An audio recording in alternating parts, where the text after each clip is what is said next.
Provérbios 13, versículo 1, diz-nos assim, a Bíblia Sagrada: o filho sábio acolhe a instrução do pai, mas o zombador não ouve a repreensão. Que Deus nos abençoe. Eu quero pensar com vocês hoje um tema muito interessante.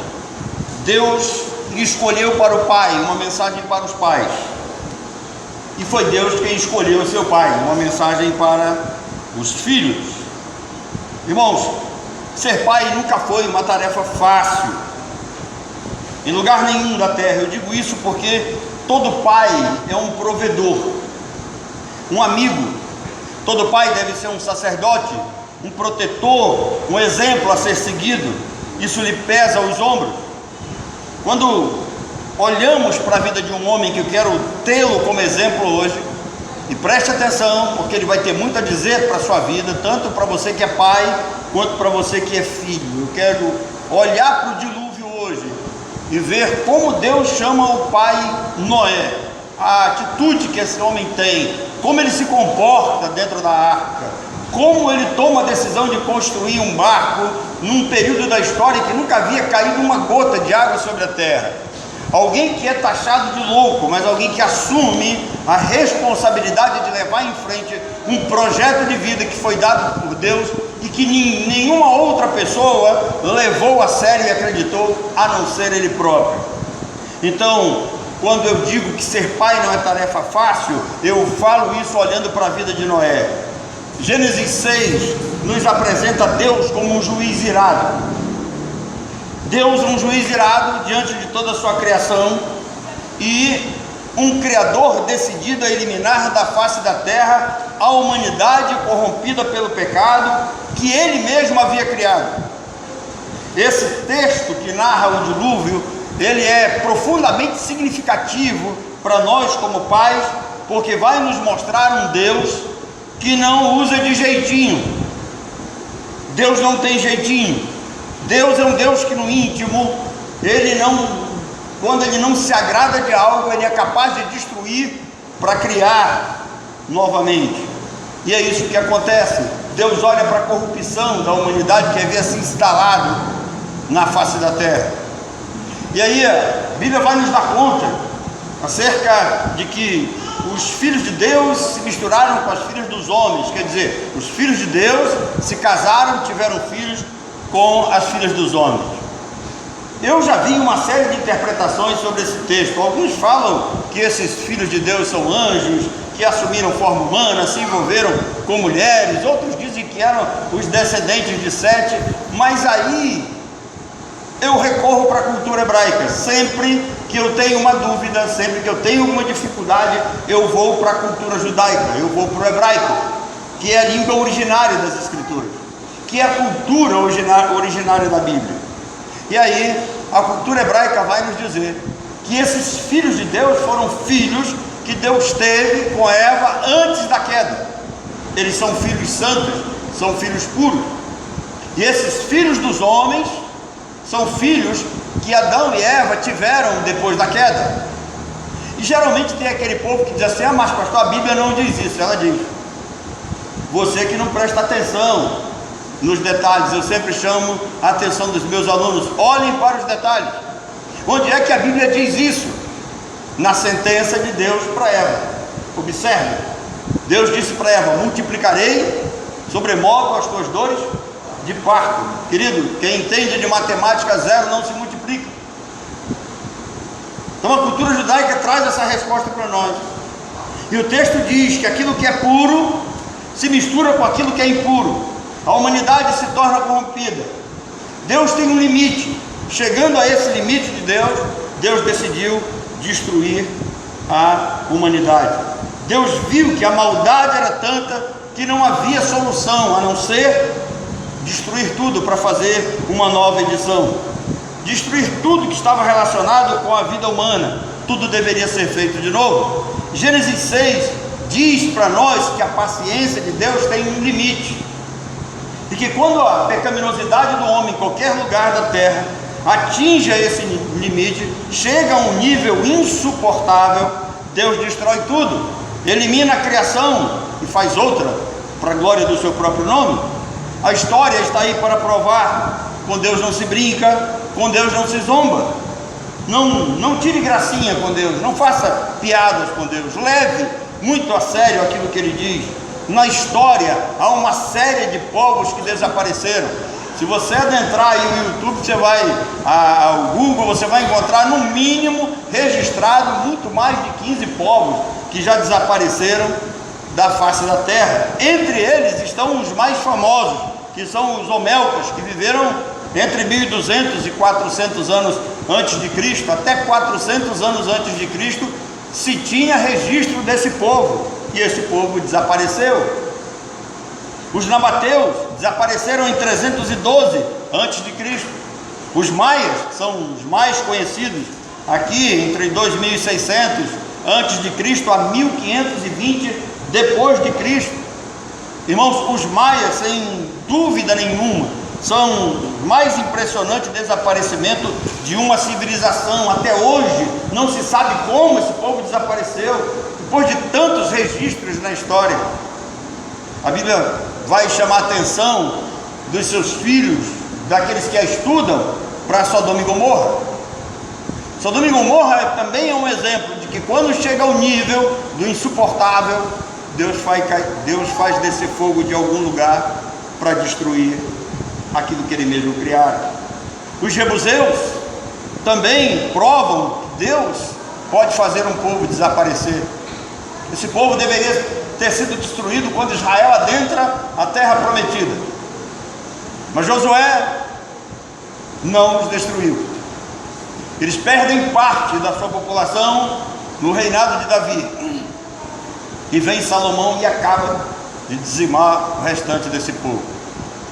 Alguns acreditam que devem ter ficado um mínimo de jebuseus. Eles foram absorvidos pelo povo de Israel e acabaram morrendo e desapareceram da face da terra. Então Gênesis 6, que é a narrativa do dilúvio, diz para nós que quando a humanidade atinge níveis insuportáveis, Deus decide destruir, e Deus destrói. Porém, o plano divino era direcionado a Noé. Deus tem um plano de destruir, mas Deus também tem um plano para Noé. Ou seja, com Noé Deus recriaria a humanidade. Se um dia tiver a oportunidade de conversar com ele, pergunte como é que ele se sente. Mas isso aqui é algo pessoal entre Deus e Noé. Foi Deus quem escolheu a Noé. E se nós olharmos, Noé não tem lá tanta virtude para ser eleito assim. Então Deus chamou Noé e disse a ele: faça-me uma arca, que no hebraico a palavra é tebá. Faça uma tebá. Tebá não era um simples barco para as pessoas passearem durante o final de semana e escapar de uma chuvinha. O objeto da tebá que Noé deveria fazer era para salvar ele, Noé e sua família de uma catástrofe mundial. Deus está falando de um dilúvio. Deus não falou de uma chuvinha comum. Então Tebá era uma embarcação capaz de sobreviver a uma catástrofe global. Hebreus 11, versículo 7, vai nos dar conta de que pela fé Noé é divinamente avisado. Então preste atenção, divinamente antes avisado das coisas que ainda não se viam, sendo temente a Deus. Olha aqui a característica desse homem, um homem temente a Deus.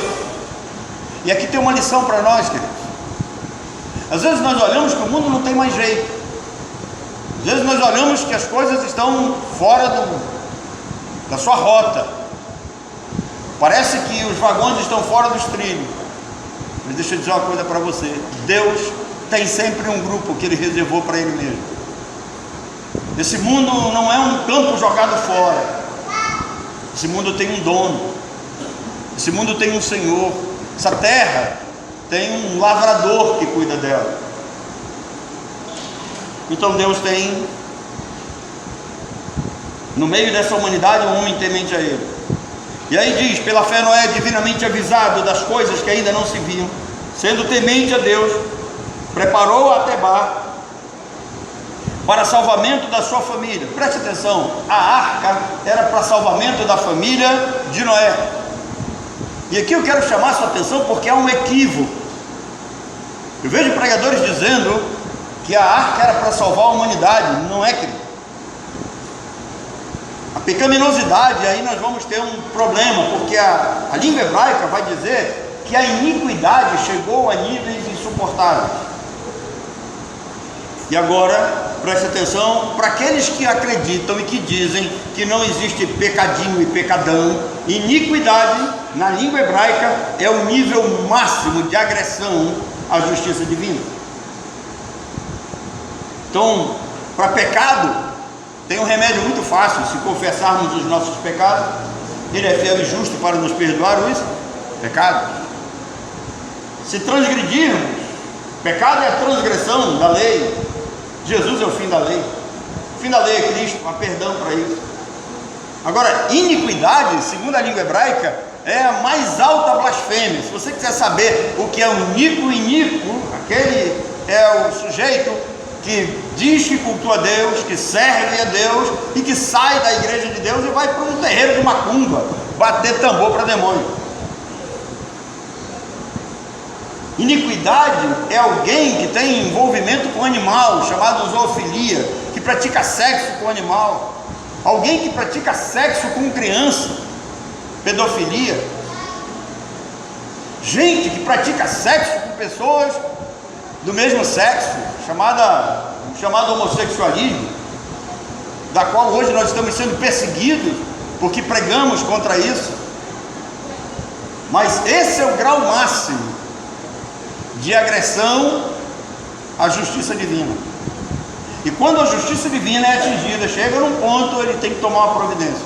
E a providência divina foi: eu vou dar cabo da humanidade. A humanidade não tem mais jeito, não tem jeitinho, não tem como colar, não tem como quebrar aqui, juntar os pedaços, eu tenho que fazer tudo de novo.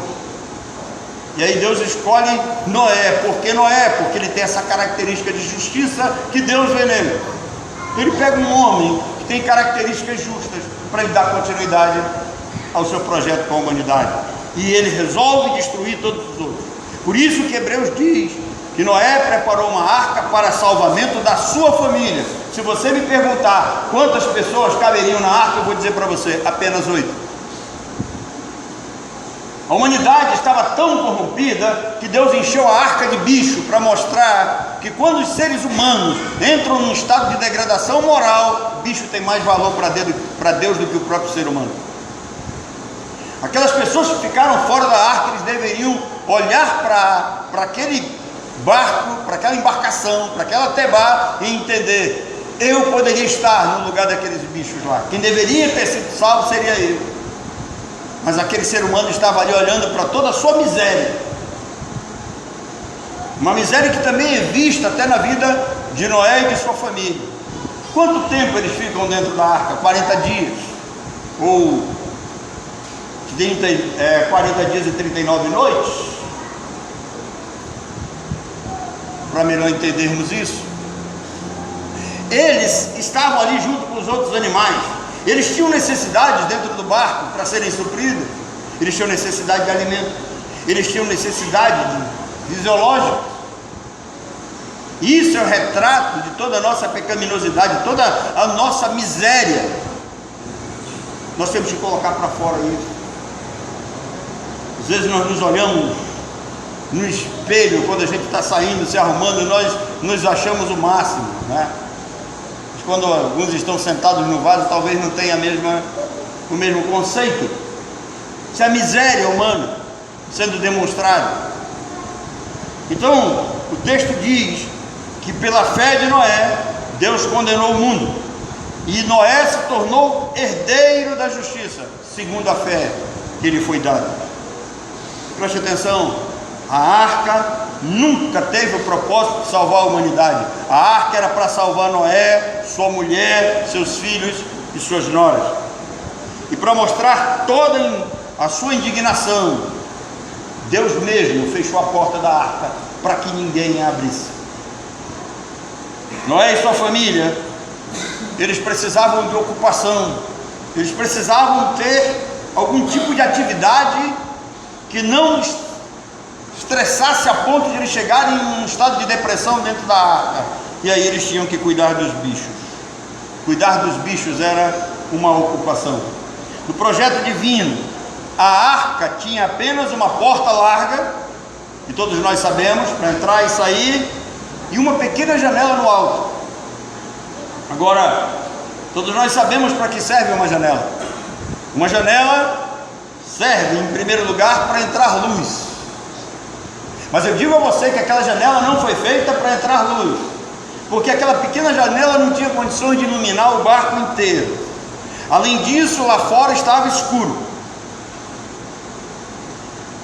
Uma janela também serve para entrar vento, para ventilar e para a circulação de ar. Ora, se lá fora estava escuro e não era para entrar luz, também não era para entrar vento, porque lá fora o vento estava muito forte, lá fora está acontecendo uma tempestade. Além disso, não era para circular o ar, porque a janela tinha que permanecer fechada, afinal de contas está caindo uma tempestade lá fora. Dentro da arca estava escuro, não havia luz elétrica.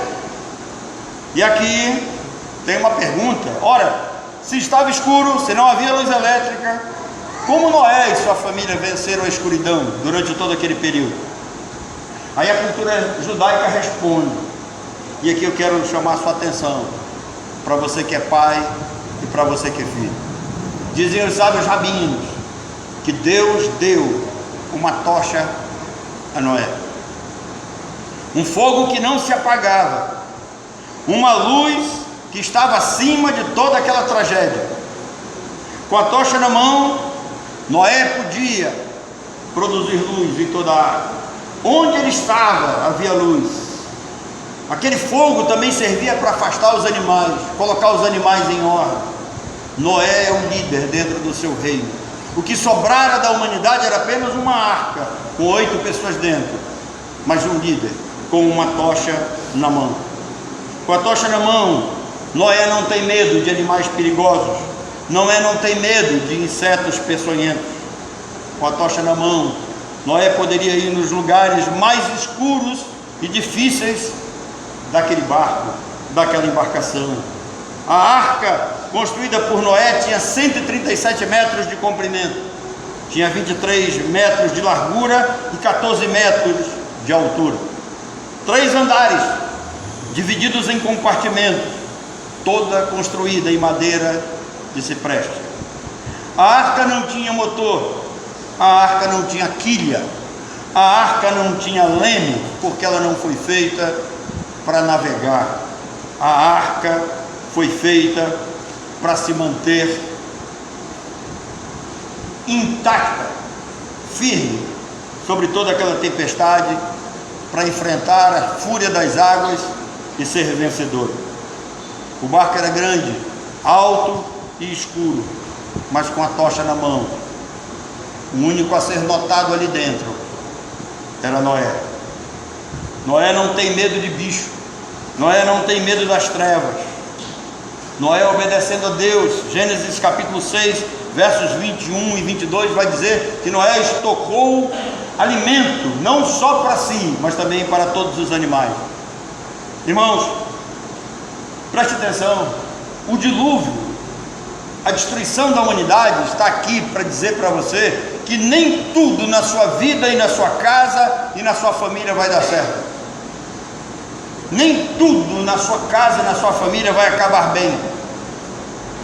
Não existe projeto de família perfeito. Não tente buscar isso. Em nenhum momento Deus planejou isso. Por mais cristã que seja a sua família, por mais correta que sejam as nossas ações, esse mundo jaz aonde? Esse mundo jaz no maligno. Há ímpios, há corruptos lá fora, e o juízo pode nos atingir. Dentro de casa, por mais santos que sejamos, lá fora existem homens ímpios. A pecaminosidade corre solta lá fora. Essas ideologias podem fazer a cabeça dos nossos filhos. A maioria dos membros de uma família pensam que sabem tudo. Eu vou repetir, a maioria dos membros da família pensam que sabem tudo. Mas a arca diz que não. Dentro da arca era escuro, e somente Noé tinha a luz nas mãos. Irmãos, trevas na Bíblia significa falta de visão. Trevas na Bíblia significa falta de sabedoria. Noé, ele não andava em trevas. Noé tinha comunhão com Deus. Noé era o único capaz de comandar toda aquela situação, porque Noé recebia a direção de Deus. A cultura judaica também vai nos dizer que Noé tinha uma tocha na mão direita, e a mão direita é a mão da bênção, a mão da brahô. Faço uma pergunta: quando o seu filho pede a bênção, com que mão você abençoa?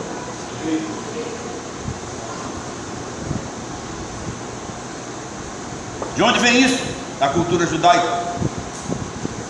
Quando o sacerdote ia dar a bênção, Arão, ele levantava a mão direita acima do ombro e abençoava o povo. Quando ele ia trazer justiça sobre o povo, ele deixava a mão esquerda abaixo do ombro e ele trazia juízo sobre o povo.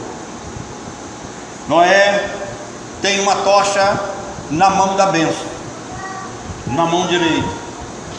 Isso significa que ele estava seguro de si, que sabia o que estava fazendo, sabia o Deus que estava seguindo, sabia que aquele projeto acabaria bem, porque o projeto era de Deus. Sabia que Deus era de fato seu pai, e que aquela tocha indicava sabedoria, poder e autoridade. Preste atenção, a tocha que Deus deu a Noé significaria poder, sabedoria e autoridade.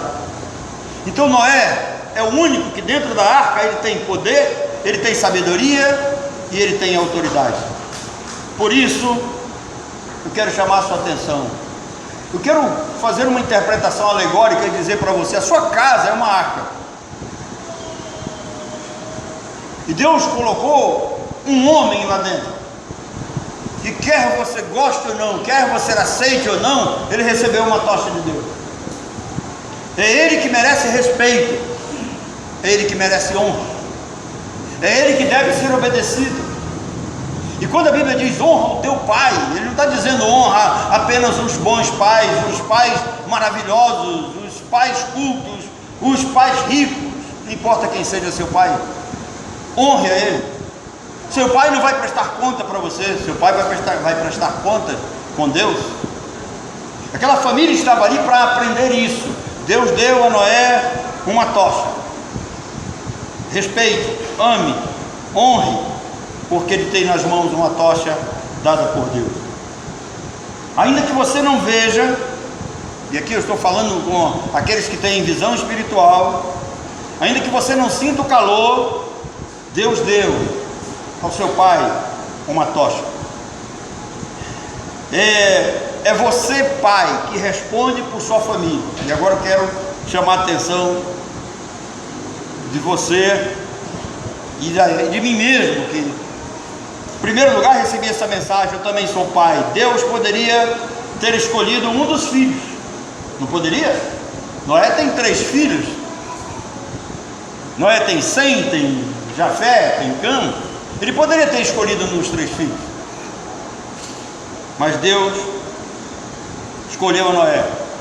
Aqueles jovens, filhos de Noé, eles eram fortes, certamente eram cultos, bem cuidados, bem criados, bem alimentados, robustos, bem vistos na sociedade. Mas Deus chamou um adulto de 600 anos e deu a ele uma tocha nas mãos. Quando Deus chamou Noé, Noé era um homem de 600 anos. Para muitos poderia ser velho, mas eu quero dizer uma coisa aqui: não importa quantos anos tenha seu pai, não importa o seu grau de escolaridade, Deus deu a tocha da liderança para ele. Aceite isso. Você não tem como mudar isso na história. Iluminado por Deus e com a tocha na mão, seu pai conhece os cantos mais escuros da sua vida, talvez Você pensa que não, mas seu pai conhece, sabe como você funciona. É possível que seu pai conheça lugares dentro de você que nem você mesmo tem coragem de ir lá para explorar. Às vezes eu fico olhando quantas coisas horríveis nós guardamos dentro de nós mesmos, dentro da nossa carne. Como somos capazes de sermos às vezes tão maus, desejar o mal para outros, agir de forma incoerente. Como nós não conseguimos amar, demonstrar amor uns pelos outros, demonstrar carinho, compaixão, misericórdia. Deus deu aos pais a capacidade de irem nos lugares mais profundos dos seres de seus filhos, para ajudarem eles nessa escuridão. Deus deu ao seu pai a capacidade de lutar, de enfrentar tempestades e inimigos que você nem imagina. Às vezes eu fico observando quantos de nós um dia usou aquela célebre frase: eu sou dono do meu nariz. Para você chegar a ser dono do seu nariz, seu pai enfrentou batalhas que você nem imagina.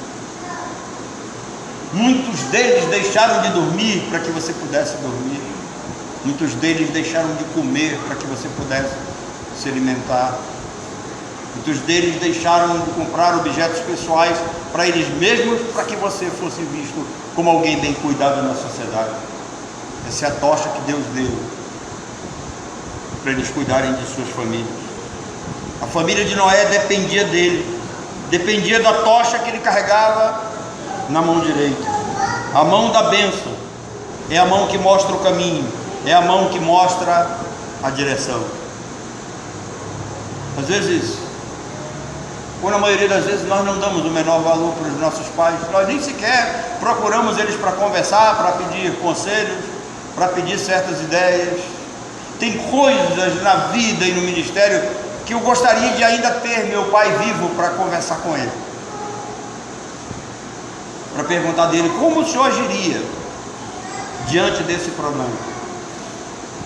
E, queridos, vocês não imaginam o que é ser essa palavrinha que para muitos não tem a menor significação. E Paulo disse que nós, os pastores, fomos colocados assim em último lugar. Nós somos a escória. A maioria não respeita. Mas há situações em que eu estou vendo alguém ali na lama, precisando de ajuda, precisando de socorro, e esse sujeito que está na lama atacou esse aqui e destruiu esse aqui, que hoje está com dificuldade por causa desse aqui. E aí eu fico pensando o que eu tenho que fazer, porque esse que agora está na lama me procura, e esse que está aqui está do meu lado. O que eu devo fazer? Quantos telefonemas se recebem, quantas mensagens recebemos: me ajude, me socorra.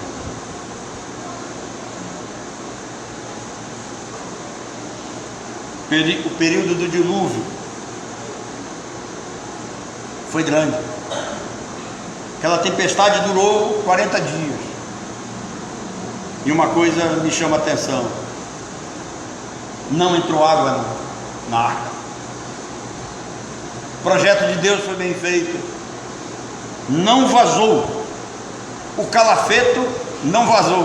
O calafeto é dos melhores.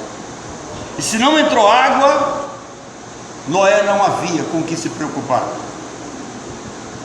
Ali dentro, Noé sabia que ele estaria a salvo. A arca não afundaria. Eles estavam seguros. É possível que nas primeiras horas eles devem ter ouvido os gritos desesperados daqueles que estavam lá fora. Aqui tem uma lição também. Enquanto Noé construía a Tebá, aquela imensa embarcação, num período da história onde ninguém havia contemplado chuva ainda, e Noé dizia: vai descer chuva, vai chover 40 dias e 40 noites, e as pessoas diziam: está louco. É a mesma coisa que nós dizemos hoje, preste atenção, o evangelho que pregamos, é bom você se arrepender, é bom você se converter a Jesus Cristo, porque um dia ele vai voltar. Esse mundo tem os dias contados. E as pessoas olham para nós e dizem, estão loucos? Ninguém quer esse Deus para si. Ninguém quer adentrar isso. Lá fora parece que a vida é mais significativa. E Deus deu a Noé uma tocha, um fogo que não se apagava. Dizem os sábios que esse fogo, ele vai aparecer anos depois para Moisés. Moisés está pastoreando, e aí aquele fogo aparece num arbusto chamado sarça. Tem gente que pensa que sarça é o fogo. Sarça é um tipo de arbusto que ele quebra muito facilmente. Bastava as pessoas pegarem e quebravam. E é isso que chama a atenção de Moisés, como algo tão frágil pega fogo e não queima. Eu vou lá ver o que é isso. Tem uma coisa estranha. Esse arbusto seco do deserto era para ser destruído muito rapidamente por esse fogo, e ele vai lá, e quando ele vai lá, é o fogo de Deus chamando a sua atenção. Enquanto Noé construía a arca, certamente ele deve ter conversado com algumas pessoas, ele deve ter falado desse projeto de Deus para algumas pessoas, e a conclusão é: você é doido, não? Como você acredita nisso? E tem mais, aí dentro eu não quero entrar. E aqui estão as razões porque que Deus não construiu a arca para salvar ninguém, a não ser a família de Noé. Porque as pessoas olhavam para aquela loucura toda e disse: eu entro aí, afinal de contas a arca é conhecida como a arca de quem? A arca de Noé. Para entrar lá na arca de Noé, eu vou ter que me submeter a ele. Ele é o líder. A mesma coisa acontece aqui. As pessoas estão lá fora e elas não querem vir para cá, porque aqui elas vão ter que se submeter à igreja de Cristo. Ele é a cabeça. Outro disse: Noé, dentro da sua arca é pequeno, é apertado, eu vou perder toda a minha liberdade. É a mesma coisa. As pessoas pensam que vir para cá é viver como escravo, vai perder a liberdade. Aí dentro é escuro, é apertado, Noé. Eu não quero isso para mim. Aí dentro eu vou ter que servir. Aqui tem que servir. Todos nós somos servos de Cristo, herdeiros do bom Salvador.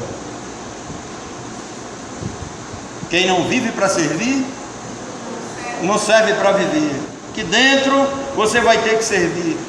Aqui você vai ter que compartilhar.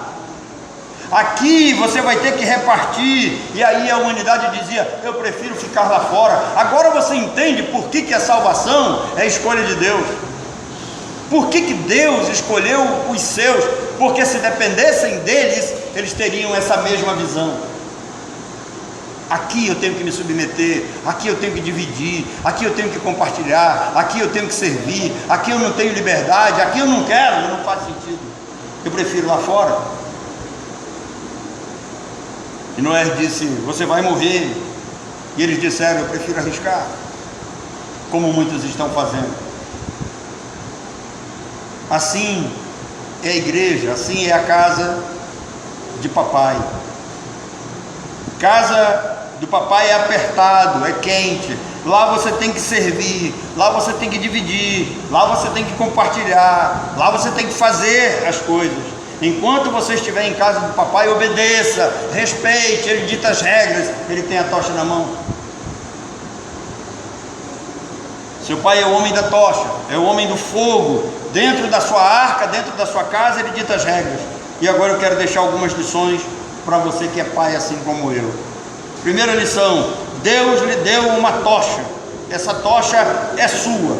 E essa tocha, em primeiro lugar, é para você se relacionar com Ele. Se você é pai, se você quiser cumprir bem esse projeto de pai, busque ao Senhor e se relacione com Ele em primeiro lugar. Saiba qual é o projeto de Deus para a sua vida, para a vida da sua família. Preste atenção que é possível que muitos estejam gastando dinheiro naquilo que não é pão, e a família pode estar passando dificuldade e necessidade. Talvez você não veja, mas no dia que você receber de Deus a tocha espiritual nas suas mãos, você vai ver melhor. Deus deu uma tocha para você. Noé temia o Senhor, Noé andava com Deus, Noé conhecia o Senhor que o havia chamado. Segunda lição: Deus lhe deu uma tocha para você ouvir e obedecer ao Senhor. Você tem ouvido o Senhor? Você tem obedecido o Senhor? Deus disse a Noé o que ia acontecer, e disse a ele: faça uma tebá, faça uma arca. E se fôssemos nós, certamente nós perguntaríamos: para que, Senhor? Por que eu vou ter que fazer isso? Mas Noé é um ser tão submisso a Deus que ele não pergunta nada, ele simplesmente obedece. Terceira lição: Deus deu uma tocha para você guiar a sua casa. É você que tem que guiar a sua casa, é você que tem que dirigir a sua família, é você que tem que dirigir a sua arca, é você que tem que bater na mesa quando necessário. Noé colocou em prática o que Deus disse, faça isso também. Noé seguiu as instruções do Senhor. Existem instruções que Deus dá a todos nós como pais. Quarta lição: Deus lhe deu uma tocha para você enfrentar o mundo em defesa da sua família. Defenda com os princípios contidos na palavra de Deus. Defenda a sua família com princípios contidos na palavra de Deus. Defenda a sua família das ideologias malignas. Elas agridem a santidade de Deus. Gênesis 6 diz que a pecaminosidade do homem provocou a ira divina. Violência, injustiça, falta de ética e moral, zoofilia, homoafetividade, assassinatos. Romanos 1,18 diz que por estas práticas vem a ira de Deus sobre a humanidade. E por causa daqueles que não querem se submeter a Deus, Deus os entregou a uma disposição mental reprovável. Deus os entregou a cometerem todo tipo de coisas erradas, todo tipo de torpeza com seus próprios corpos. E a ira de Deus cai ainda sobre a humanidade. Quinta lição: Deus lhe deu uma tocha para você olhar com fé para o futuro. Noé tinha a fé nos olhos. Olhar para o futuro com fé o fez construir aquela arca com toda a obediência. Viver com fé significa ser exemplo, significa obediência e realização. Noé fez apenas uma obra, Deus lhe confiou uma missão. Apenas ele fez uma única obra e entrou para a história da humanidade. A lição de Noé é: você não precisa fazer muito, o segredo é você fazer pouco, mas fazer bem feito. E é isso que ele nos ensina. Ele fez pouco, mas fez bem feito. Deus lhe deu uma tocha, papai, para você ser um vencedor em Cristo. Busque a Ele, chegue-se a Ele. Após o dilúvio, interessante, um dia eu estava voltando sozinho de Boa Vista, e eu estava atravessando a reserva indígena às 8 da noite, e eu sofri um temporal que vocês não imaginam. Eu não conseguia ver nem a estrada, e eu bati num buraco,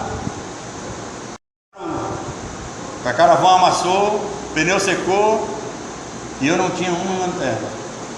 Como trocar pneu naquela escuridão, debaixo daquela chuva, dentro de uma reserva indígena que não tem ninguém para te ajudar? Mas os raios eram fantásticos, e quando dava a claridade do raio, eu procurava saber onde é que estava a posição dos parafusos. Eu já peguei tempestades em rios. Nunca queira enfrentar uma tempestade no Rio Solimões. As águas são terríveis. Vi muitas pessoas vomitando, entrando em desespero. Eu sei que todos nós temos medo de chuva, quando ela é muito forte. Todos nós temos medo de trovão, todos nós temos medo de raio. Mas deixa eu dizer uma coisa para você: após o dilúvio, Noé nunca teve medo de temporal, Noé nunca teve medo de tempestade, porque Noé tinha nas mãos uma tocha dada por Deus. Noé nunca teve medo de tribulação, porque ele a venceu. Quem passa por tribulação na vida, quem vence as tribulações na vida, não tem medo de temporal, não tem medo de tempestade, não tem medo do inimigo, porque confia em Deus. Que Deus abençoe as nossas casas, nossas famílias, e que a vida de Noé faça com que essas lições sejam eternizadas por todos nós. E nesse dia dos pais, você lembre, você que é filho, obedeça e honre a seu pai. Deus escolheu você para ser filho, para ser filha dele. Deus escolheu a ele para ser o líder da sua casa. Deus deu a tocha para ele, não deu para você. E para você que é pai, pense nisso. Deus deu a você um mecanismo, Deus deu a você uma autoridade que só você tem. Use, faça uso dela para a glória do nome de Deus. Que Deus nos abençoe.